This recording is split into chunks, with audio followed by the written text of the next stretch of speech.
avant d'être ministre, avant d'être maire de Sandiara, il a construit par ses propres moyens, à hauteur de 850 millions de francs CFA, un lycée dénommé lycée Fantôme de Sandiara.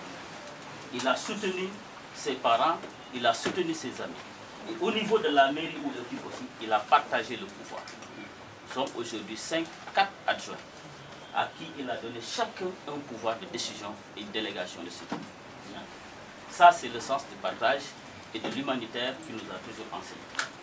L'autre valeur, c'est la justice. Il nous a toujours dit que tout ce que vous faites, il faut mettre en valeur la justice, l'égalité. Et c'est pourquoi nous le saluons à Sandiara. Nous vivons dans une parfaite égalité et dans le respect de la justice. Il dit que tout ce que vous faites, il faut penser à demain. Est-ce que les gens font def? Est-ce que suba duñ la laaj li nga def noo ko defee woon ndax nit ñi dañ la laaj reddition des comptes waaye yàlla aussi dina la laaj nan nga jàppe woon sa njaboot. Donc cette valeur est une valeur cardinale qui nous a toujours aussi enseigné. L'autre valeur, c'est l'excellence. Il nous dit que partout où vous serez, il faut toujours viser l'efficacité, la performance, en tout cas la valeur.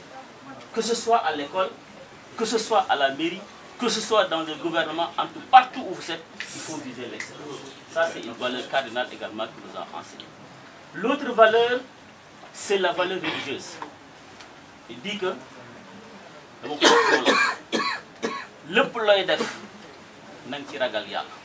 le ministre, cher frère, monsieur le secrétaire d'État au PME et PMI, mesdames, messieurs les conseillers du ministre, chers amis de Dakar, de Sandiara, du Sénégal tout entier venus honorer cette cérémonie de votre présence, mesdames et messieurs les chefs de service du ministère du Développement industriel, mesdames et messieurs les directeurs, je voulais d'abord vous dire que je suis très honoré de prendre la parole en cette occasion solennelle.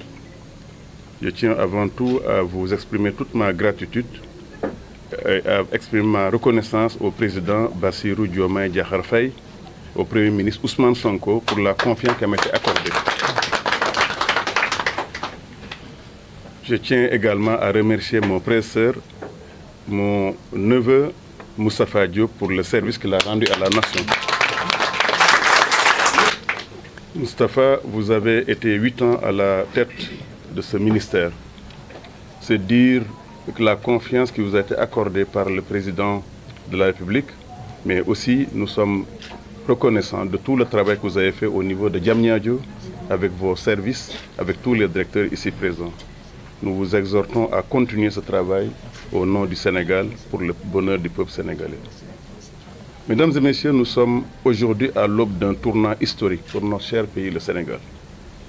Après une période de remous politique, une période de répression violente, avec des milliers de prisonniers, qui a divisé notre nation et notre pays, et qui a ralenti notre économie, nous avons pu finalement, par la grâce de Dieu, tourner la page et entamer une nouvelle ère.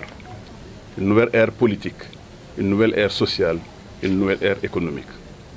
En élisant le président Bassirou Diomaye Faye et la coalition Diomaye 2024 à la tête du pays, des millions de Sénégalais ont fait le choix de la rupture, mais celui aussi du renouveau national, de la prospérité de notre pays. Le peuple a clairement manifesté son adhésion au projet et son espoir au projet collectif, défendu pour un Sénégal uni d'abord, un Sénégal souverain, un Sénégal juste, un Sénégal prospère. C'est dans ce projet plein d'espoir que j'ai été appelé, après ma carrière internationale à Nestlé, à servir de nouveau mon pays à titre de ministre de l'Industrie et du Commerce. C'est avec donc humilité, mais détermination que je m'engage à honorer cette fonction avec toute l'intégrité, la méthode, le dévouement qui lui sont dus. En tant que nouveau ministre de l'Industrie et du Commerce, je mesure l'importance de cette fonction dans la transformation socio-économique de notre pays. Et je suis conscient de l'immense responsabilité qui m'incombe.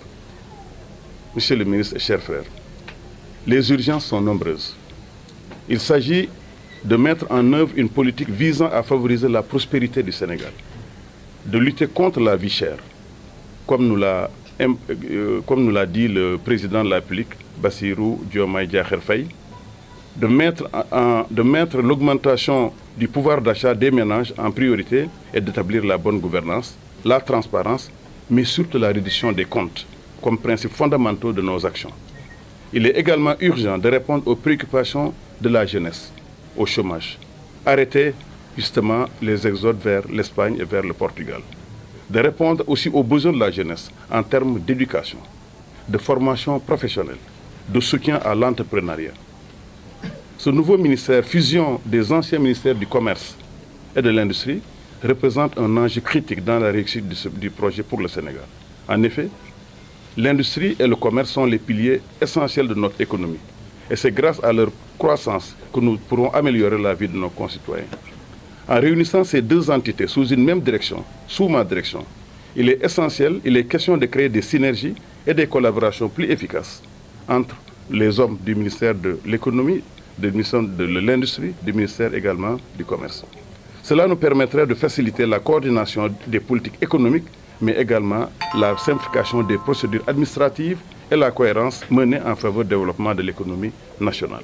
Des filières économiques, d'assurer une meilleure coordination des politiques commerciales et industrielles de notre cher Sénégal, en favorisant une approche globale et intégrée pour soutenir la compétitivité des entreprises locales qui ont beaucoup souffert depuis la période Covid jusqu'à présent. L'ambition, monsieur le ministre, est de favoriser des synergies entre les différents secteurs de l'activité, de promouvoir la diversification de notre économie.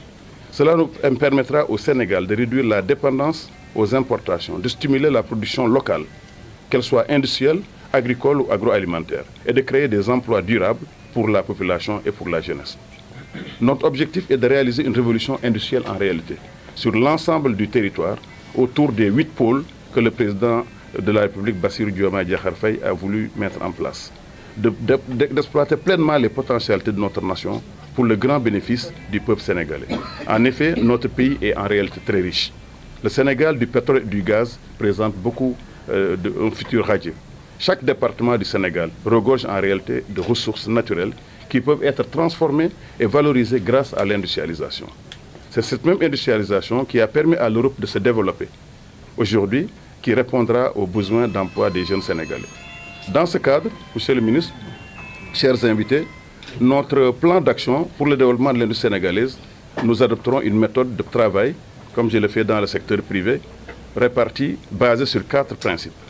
L'écoute d'abord, la rigueur ensuite, la reddition des comptes, mais également le travail en équipe avec vous autres, auquel le ministère est confronté.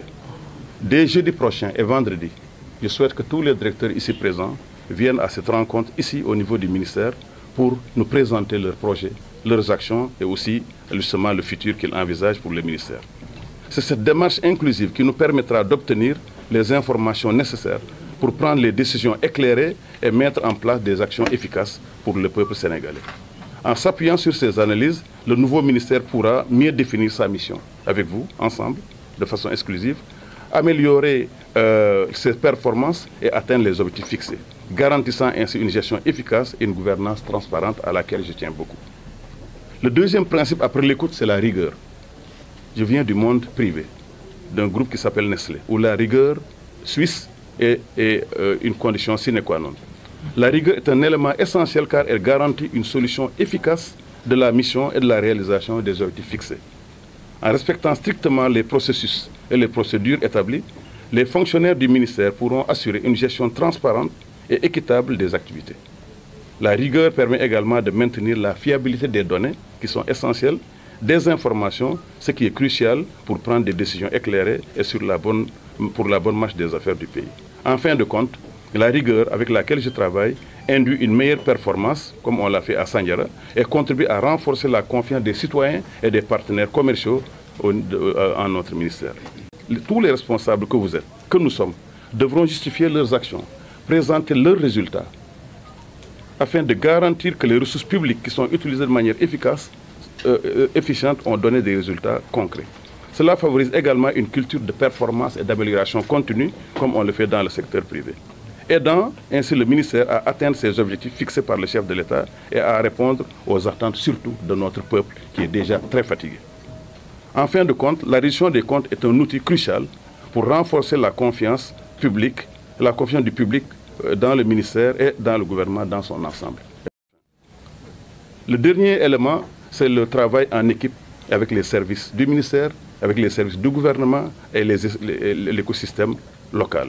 J'entends par là le patronat, j'entends par là les associations de consommateurs, j'entends par là également les jeunes et les femmes de ce pays-là, mais j'entends par là également tous les importateurs, tous les commerçants de détail, tous les supermarchés du pays, bref, tous les agents de la chaîne de valeur. Il nous faudra, chers amis, unir toutes les forces vives de ce pays afin de déployer une stratégie qui répondra aux besoins de tous les Sénégalais. Créer des emplois, c'est le premier objectif, par l'industrialisation. Lutter contre la vie chère, justement. Favoriser la production industrielle nationale, endogène, et protéger le consommateur sénégalais, qui sont les tâches qui demandent le concours de nombreuses parties prenantes. C'est pour ça que je lance un appel solennel à toutes les forces vives de ce ministère et des structures qui y sont affiliées, mais également un appel aux entrepreneurs sénégalais, PME comme PMI, grosses multinationales, aux commerçants sénégalais, aux importateurs, mais aussi aux industriels, aux chercheurs de l'ITEA, des centres de recherche, aux travailleurs également et à toute la société civile pour travailler ensemble à la réalisation de notre vision commune pour le Sénégal. Voici les piliers fondamentaux de la méthode de travail que je compte suivre. Ensemble, nous pourrons relever les défis qui se dressent devant nous et construire un Sénégal meilleur, un avenir meilleur pour les jeunes générations futures. Merci de votre confiance. Que Dieu bénisse le Sénégal.